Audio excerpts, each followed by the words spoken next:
talking to your property management company on an ongoing basis will let you know where the leads are coming from, how you're filling those vacancies. So just keep that in mind early in the process to understand that, so that going forward, 6 months, a year down the line, you know if you can turn a switch on somewhere, that's going to produce a new lead source for you to get tenants to the property. If you're a residential real estate agent earning $200,000 a year and you want to grow your passive income, this show's for you. Learn the secrets other agents use and hear from experts in our field in order to guide you along your journey to investing in assets like apartment communities so that you can turn your commissions into cash flow. I'm Randall DeCleared. Let's go, baby. Okay, welcome back. We're continuing our series today, and it's really good to have you. The series is covering full cycle apartment complex purchase, right? So that's what we're doing. I think this is the fourth week that we have done this. And this one, we are going to be covering the transition period, which is the period immediately after you acquire the deal, getting your new property management company in place, executing your business plan, which means spending money and improving the property, if that's the plan.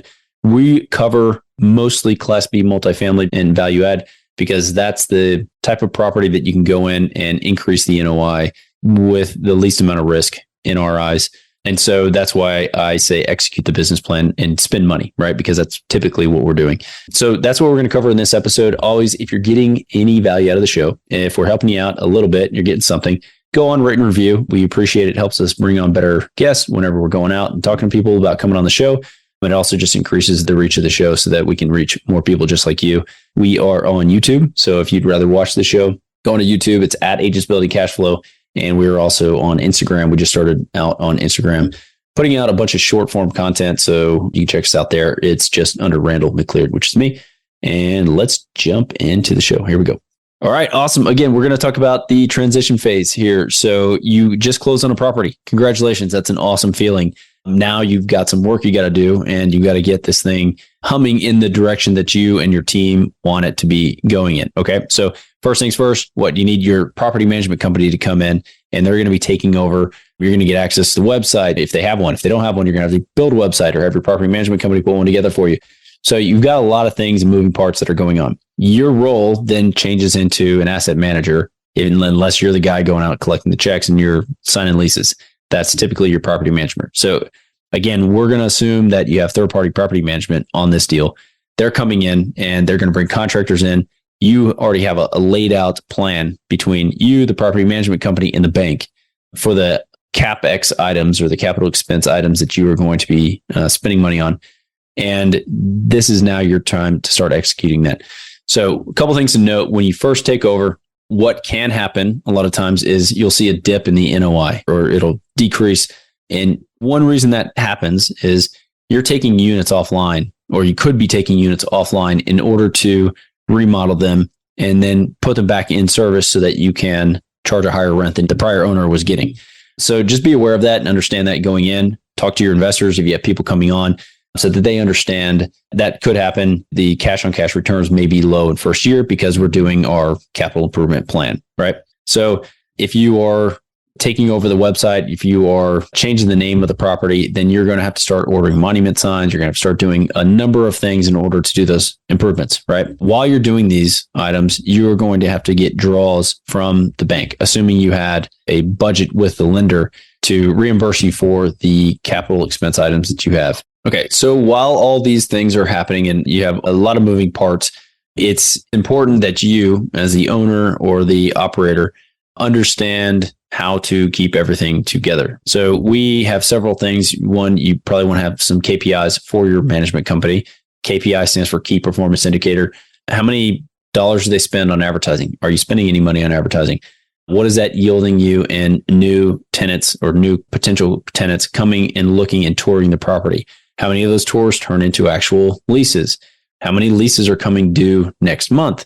And so you need all these forward-looking statements and real-time indicators to tell you if you're getting enough eyeballs on your units, if they're leasing out, and then you can fix the problems as they come up. Because if you have 100 people looking at a single unit and none of them sign a lease, something's going on. Either it's not in the best shape, the property manager is saying the wrong thing, or something's happening. Obviously, that's an extreme case, but you have these items that you can look at, and you're talking to your property management company either on a daily or a weekly basis at the very beginning because you're handling and making sure that they're on top of things as well. So if you are getting draws from the bank, then you also need to be aware of the contractors and the liens that they can put or may put on the property. So when you are dispersing funds for the draw, you need to get a signed release of lien from those contractors, and just pay attention to that, because it's one of the things that you're working on this project, they can and they may put liens on in order to pay. So that's one thing. The other side of it, when you're remodeling property, keep in mind how many units and how many upgrades you can do in a given month, right? It's not realistic to think if you have 100 units that all need upgrades that you can do 50 a month, right? It's just not realistic. You don't want your property to be 50% occupied and have a ton of work going on all around the property, unless you buy it and it's 50% occupied, and you can do all of that at once, so that then you can basically move all those tenants over, or a portion of them.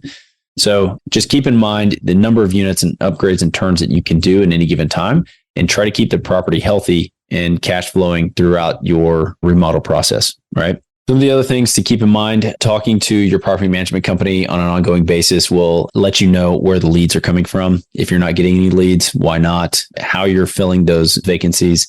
And so just stay on top of them with what they're doing, either on social media, on marketing, on using a sourcing company to place tenants.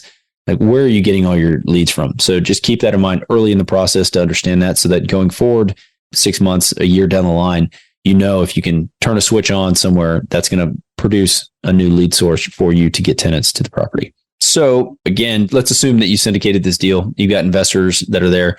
It's really important that you stay in touch with them and you explain to them what's happening at the property level, so that they build their trust with you, so that you are showing them that you are executing the business plan that you put in place or told them and sold them on early in the process when they gave you some money. So just like you are having conversations with your property management company on a daily or weekly basis at the beginning and throughout the process of ownership, you should be having a regular cadence with your investors and talking to them saying, hey, look, we said we were going to fix the pool. We did that. Here's a picture of it. Check it out. Jump on a webinar, do something on a regular basis. And early in the process, it may be a weekly call or a monthly call. And then you can transition to maybe quarterly or some other cadence that makes more sense as the property is stabilized and it's just performing, and you're really just giving reports at that point. All right, awesome. So that's going to wrap up our transition period phase, the discussion. Next week, we're going to talk about disposition, and that's the fun part. That's when you make the money, presumably. All right, you guys have a good one. Catch you on the next episode. Surprisingly, most of the agents we speak with got into real estate hoping to gain passive income and become work optional. However, only 1 in 5 ever start investing. Most are simply too afraid to start. Once you get educated by listening to this show, you'll be able to overcome that fear and become the 1 in 5 who are finding financial freedom. Don't miss a single episode. If you want to stay up to date, the best way is to make sure you're subscribed. So if you haven't done that, go ahead and do it now. And we'll catch you on the next episode.